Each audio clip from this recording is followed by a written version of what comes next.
Our next inductee is Mr. P.Hazen.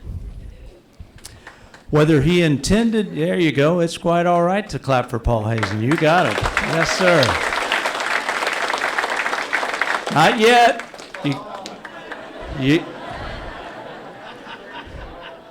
This ain't the pay window. So, whether he intended to or not, Paul has set a standard.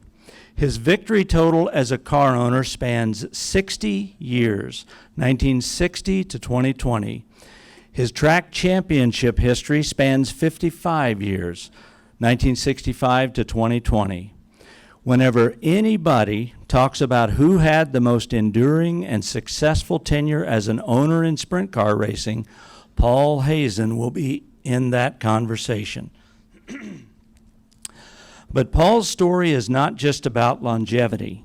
He was a winner. Paul and his team have scored 21 track championships and 248 documented feature wins, with an estimated 100 more not officially recorded. Those are the numbers. Now let me tell you about Paul, whom I've known for almost 40 years. He is honorable and honest. His work ethic is stellar, and his work is meticulous. He is very low-key, and you will never see him seek the limelight. Although he is soft-spoken and reserved, beneath that docile exterior beats the heart of a fierce competitor. And everything he accomplished was done with grace and humility of a gentleman. I will go ahead and say this. We will never again see another quite like P.Hazen. Who else has the audacity, the tenacity, the energy to get a car to the lineup chute through 65 racing seasons? I always knew Paul would arrive here on this stage, but it's been a long wait. I guess that's what makes this moment all the more special and meaningful. Ladies and gentlemen, a genuine sprint car legend from Columbia City, Indiana, Mr. P.Hazen.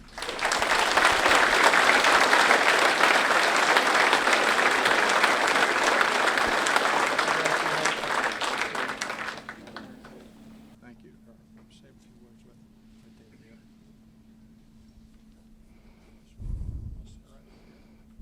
Hi. Thank you. Well, now, in the span of just a few months, you've done two really special things. You wrote a book, and you got to the Hall of Fame. Dude, you're on a roll.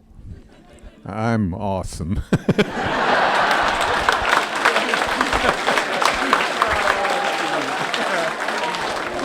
I'll say. So you and Kim did a great job with your book. It was a really fun read, interesting read. And I am still, Paul, from that time talking to you.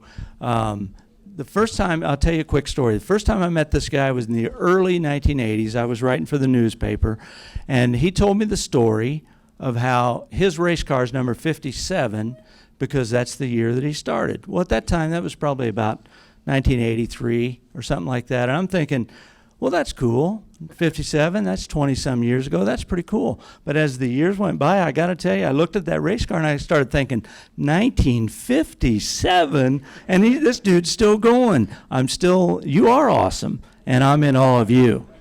Yeah, 1957, up to now, I don't know where all the time went, but it went, but I enjoyed it all. You know, you had you were in a hotbed of racing. You know, Warsaw, Kokomo, Southern Indiana, a pretty tough place to compete.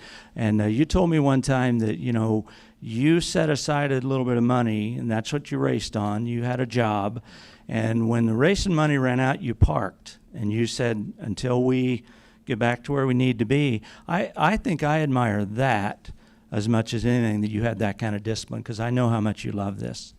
Yeah, we had 1 year in all them years that had to shut down, but just kept fighting away and got back going again.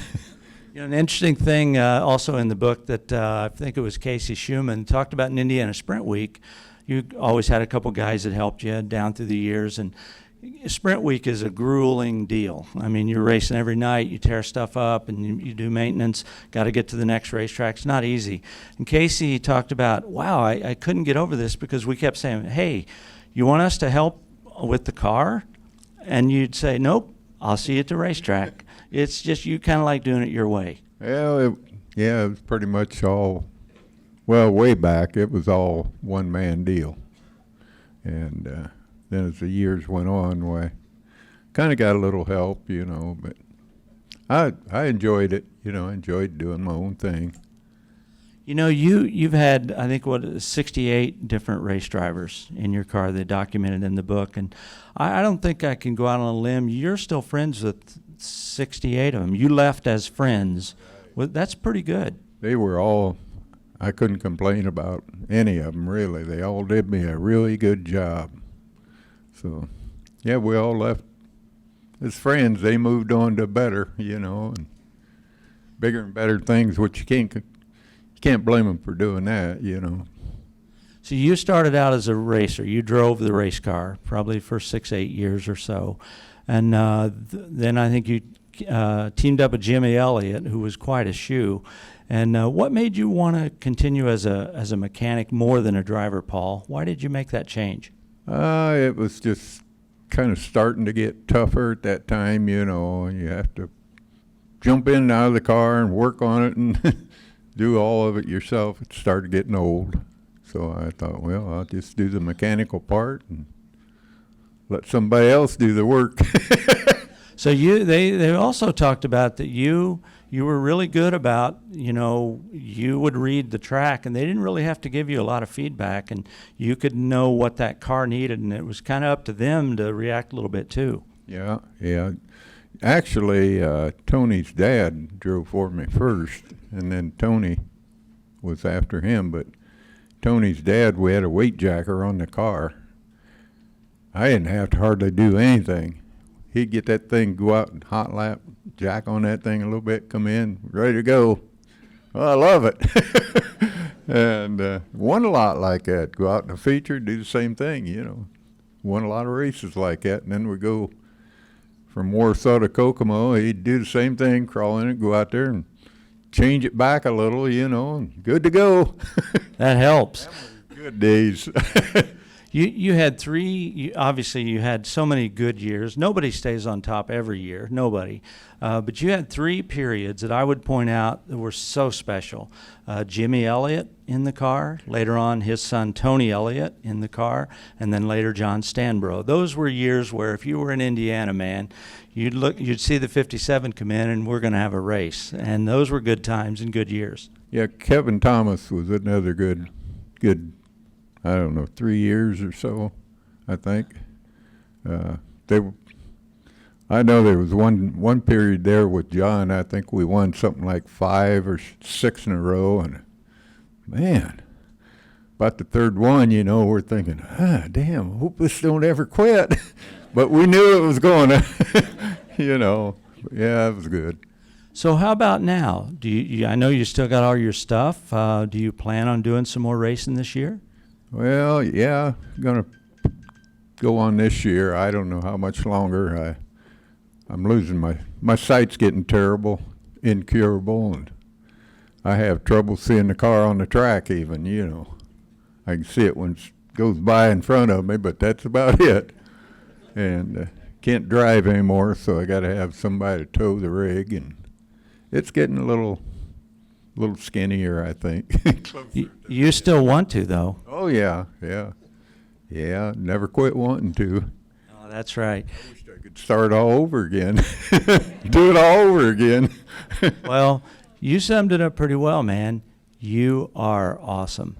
And it is a...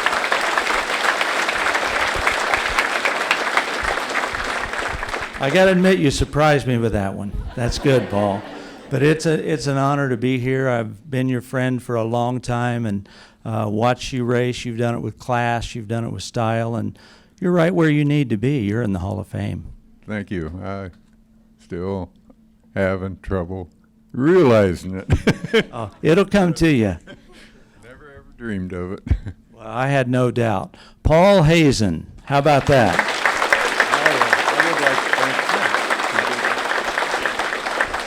I'd like to thank everybody that's done anything to help physically, financially, or whatever. Too many names start naming, but just anybody that's done anything to help the program. You're all part of this. You're awesome too. How about that? Thank you, Paul.